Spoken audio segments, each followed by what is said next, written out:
Chapter 35. Elizabeth awoke the next morning to the same thoughts and meditations which had at length closed her eyes. She could not yet recover from the surprise of what had happened. It was impossible to think of anything else, and totally indisposed for employment, she resolved, soon after breakfast, to indulge herself in air and exercise. She was proceeding directly to her favourite walk, when the recollection of Mr. Darcy's sometimes coming there stopped her, and instead of entering the park, she turned up the lane which led farther from the turnpike road. The park paling was still the boundary on one side, and she soon passed one of the gates into the ground. After walking 2 or 3 times along that part of the lane, she was tempted by the pleasantness of the morning to stop at the gates and look into the park. The 5 weeks which she had now passed in Kent had made a great difference in the country, and every day was adding to the verdure of the early trees. She was on the point of continuing her walk, when she caught a glimpse of a gentleman within the sort of grove which edged the park. He was moving that way, and fearful of its being Mr. Darcy, she was directly retreating. But the person who advanced was now near enough to see her, and stepping forward with eagerness, pronounced her name. She had turned away, but on hearing herself called, though in a voice which proved it to be Mr. Darcy, she moved again towards the gate. He had by that time reached it also, and holding out a letter, which she instinctively took, said, with a look of haughty composure, "I have been walking in the grove some time in the hope of meeting you. Will you do me the honour of reading that letter?" And then, with a slight bow, turned again into the plantation, and was soon out of sight. With no expectation of pleasure, but with the strongest curiosity, Elizabeth opened the letter, and to her still increasing wonder, perceived an envelope containing 2 sheets of letter paper, written quite through in a very close hand. The envelope itself was likewise full. Pursuing her way along the lane, she then began it. It was dated from Rosings at 8 o'clock in the morning, and was as follows: "Be not alarmed, madam, on receiving this letter, by the apprehension of its containing any repetitions of those sentiments or renewal of those offers, which were last night so disgusting to you.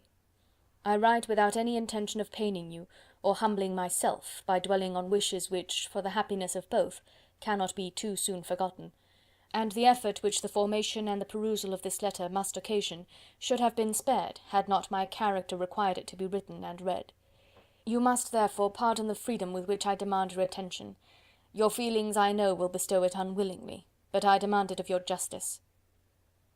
2 offences of a very different nature, and by no means of equal magnitude, you laid last night to my charge. The first mentioned was that, regardless of the sentiments of either, I had detached Mr. Bingley from your sister, and the other, that I had, in defiance of various claims, in defiance of honour and humanity, ruined the immediate prosperity and blasted the prospects of Mr. Wickham. Wilfully and wantonly to have thrown off the companion of my youth, the acknowledged favourite of my father, a young man who had scarcely any other dependence than on our patronage, and who had been brought up to expect its exertion, would be a depravity to which the separation of 2 young persons, whose affection could be the growth of only a few weeks, could bear no comparison. But from the severity of that blame which was last night so liberally bestowed, respecting each circumstance, I shall hope to be in the future secured, when the following account of my actions and their motives has been read. If, in the explanation of them, which is due to myself, I am under the necessity of relating feelings which may be offensive to yours, I can only say that I am sorry. The necessity must be obeyed, and further apology would be absurd. I had not been long in Hertfordshire before I saw, in common with others, that Bingley preferred your elder sister to any other young woman in the country. But it was not till the evening of the dance at Netherfield that I had any apprehension of his feeling a serious attachment. I had often seen him in love before. At that ball, while I had the honour of dancing with you, I was first made acquainted by Sir William Lucas's accidental information, that Bingley's attentions to your sister had given rise to a general expectation of their marriage. He spoke of it as a certain event, of which the time alone could be undecided. From that moment I observed my friend's behaviour attentively, and I could then perceive that his partiality for Miss Bennet was beyond what I had ever witnessed in him. Your sister I also watched. Her look and manners were open, cheerful, and engaging as ever, but without any symptom of peculiar regard, and I remained convinced, from the evening scrutiny, that though she received his attentions with pleasure, she did not invite them by any participation of sentiment. If you have not been mistaken here, I must have been in error. Your superior knowledge of your sister must make the latter probable. If it be so, if I have been misled by such error to inflict pain on her, your resentment has not been unreasonable. But I shall not scruple to assert that the serenity of your sister's countenance and air was such as might have given the most acute observer a conviction that, however amiable her temper, her heart was not likely to be easily touched. That I was desirous of believing her indifferent is certain, but I will venture to say that my investigation and decisions are not usually influenced by my hopes or fears. I did not believe her to be indifferent because I wished it. I believed it on impartial conviction as truly as I wished it in reason. My objections to the marriage were not merely those which I last night acknowledged to have the utmost force of passion to put aside, in my own case. The want of connection could not be so great an evil to my friend as to me. But there were other causes of repugnance, causes which, though still existing, and existing to an equal degree in both instances, I had myself endeavoured to forget, because they were not immediately before me. These causes must be stated, though briefly. The situation of your mother's family, though objectionable, was nothing in comparison to that total want of propriety so frequently, so almost uniformly betrayed by herself, by your 3 younger sisters, and occasionally even by your father. Pardon me, it pains me to offend you, but amidst your concern for the defects of your nearest relations, and your displeasure at this representation of them, let it give you consolation to consider that to have conducted yourselves so as to avoid any share of the like censure, is praise no less generally bestowed on you and your elder sister, than it is honourable to the sense and disposition of both. I will only say, farther, that from what passed that evening, my opinion of all parties was confirmed, and every inducement heightened which could have led me before to preserve my friend from what I esteemed a most unhappy connection. He left Netherfield for London on the day following, as you, I am certain, remember, with the design of soon returning. The part which I acted is now to be explained. His sister's uneasiness had been equally excited with my own. Our coincidence of feeling was soon discovered, and alike sensible that no time was to be lost in detaching their brother, we shortly resolved on joining him directly in London. We accordingly went, and there I readily engaged in the office of pointing out to my friend the certain evils of such a choice. I described and enforced them earnestly. But however this remonstrance might have staggered or delayed his determination, I do not suppose that it would ultimately have prevented the marriage, had it not been seconded by the assurance that I hesitated not in giving, of your sister's indifference. He had before believed her to return his affection with sincere, if not with equal regard. But Bingley has great natural modesty, with a stronger dependence on my judgment than on his own. To convince him, therefore, that he had deceived himself was no very difficult point. To persuade him against returning to Hertfordshire, when that conviction had been given, was scarcely the work of a moment. I cannot blame myself for having done thus much. There is but one part of my conduct in the whole affair on which I do not reflect with satisfaction. It is that I condescended to adopt the measures of art so far as to conceal from him your sister's being in town. I knew it myself, as it was known to Miss Bingley, but her brother is even yet ignorant of it. That they might have met without ill consequence is perhaps probable, but his regard did not appear to me enough extinguished for him to see her without some danger. Perhaps this concealment, this disguise, was beneath me. It is done, however, and it was done for the best. On this subject I have nothing more to say, no other apology to offer. If I have wounded your sister's feelings, it was unknowingly done, and though the motives which governed me may to you very naturally appear insufficient, I have not yet learned to condemn them. With respect to that other more weighty accusation, of having injured Mr. Wickham, I can only refute it by laying before you the whole of his connection with my family. Of what he has particularly accused me I am ignorant, but of the truth of what I shall relate I can summon more than one witness of undoubted veracity. Mr. Wickham is the son of a very respectable man, who had for many years the management of all the Pemberley estates, and whose good conduct in the discharge of his trust naturally inclined my father to be of service to him. And on George Wickham, who was his godson, his kindness was therefore liberally bestowed. My father supported him at school, and afterwards at Cambridge, most important assistance, as his own father, always poor from the extravagance of his wife, would have been unable to give him a gentleman's education. My father was not only fond of this young man's society, whose manners were always engaging, he had also the highest opinion of him, and hoping the church would be his profession, intended to provide for him in it. As for myself, it is many, many years since I first began to think of him in a very different manner.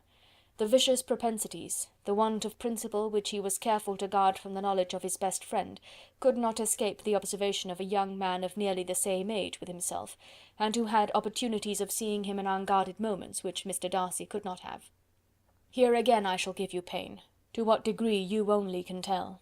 But whatever may be the sentiments which Mr. Wickham has created, a suspicion of their nature shall not prevent me from unfolding his real character. It adds even another motive. My excellent father died about 5 years ago, and his attachment to Mr. Wickham was to the last so steady, that in his will he particularly recommended it to me to promote his advancement in the best manner that his profession might allow, and if he took orders, desired that a valuable family living might be his as soon as it became vacant. There was also a legacy of £1000.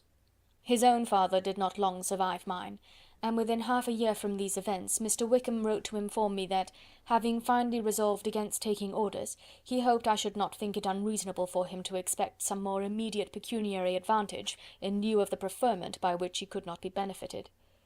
He had some intention, he added, of studying law, and I must be aware that the interest of £1000 would be a very insufficient support therein. I rather wished than believed him to be sincere, but at any rate was perfectly ready to accede to his proposal. I knew that Mr. Wickham ought not to be a clergyman. The business was therefore soon settled. He resigned all claim to assistance in the church, were it possible that he could ever be in a situation to receive it, and accepted in return £3000. All connection between us seemed now dissolved. I thought too ill of him to invite him to Pemberley or admit his society in town. In town I believe he chiefly lived, but his studying the law was a mere pretence, and being now free from all restraint, his life was a life of idleness and dissipation. For about 3 years I heard little of him, but on the decease of the incumbent of the living which had been designed for him, he applied to me again by letter for the presentation. His circumstances, he assured me, and I had no difficulty in believing it, were exceedingly bad. He had found the law a most unprofitable study, and was now absolutely resolved on being ordained, if I would present him to the living in question, of which he trusted there could be little doubt, as he was well assured that I had no other person to provide for, and I could not have forgotten my revered father's intentions. You will hardly blame me for refusing to comply with this entreaty, or for resisting every repetition of it. His resentment was in proportion to the distress of his circumstances, and he was doubtless as violent in his abuse of me to others as in his reproaches to myself. After this period every appearance of acquaintance was dropped. How he lived I know not. But last summer he was again most painfully obtruded on my notice. I must now mention a circumstance which I would wish to forget myself, and which no obligation less than the present should induce me to unfold to any human being. Having said thus much, I feel no doubt of your secrecy. My sister, who is more than 10 years my junior, was left to the guardianship of my mother's nephew, Colonel Fitzwilliam, and myself. About a year ago she was taken from school, and an establishment formed for her in London, and last summer she went with the lady who presided over it to Ramsgate, and thither also went Mr. Wickham, undoubtedly by design, for there proved to have been a prior acquaintance between him and Mrs. Young, in whose character we were most unhappily deceived. And by her connivance and aid, he so far recommended himself to Georgiana, whose affectionate heart retained a strong impression of his kindness to her as a child, that she was persuaded to believe herself in love, and to consent to an elopement. She was then but 15, which must be her excuse, and after stating her imprudence, I am happy to add, that I owed the knowledge of it to herself. I joined them unexpectedly a day or two before the intended elopement, and then Georgiana, unable to support the idea of grieving and offending a brother whom she almost looked up to as a father, acknowledged the whole to me.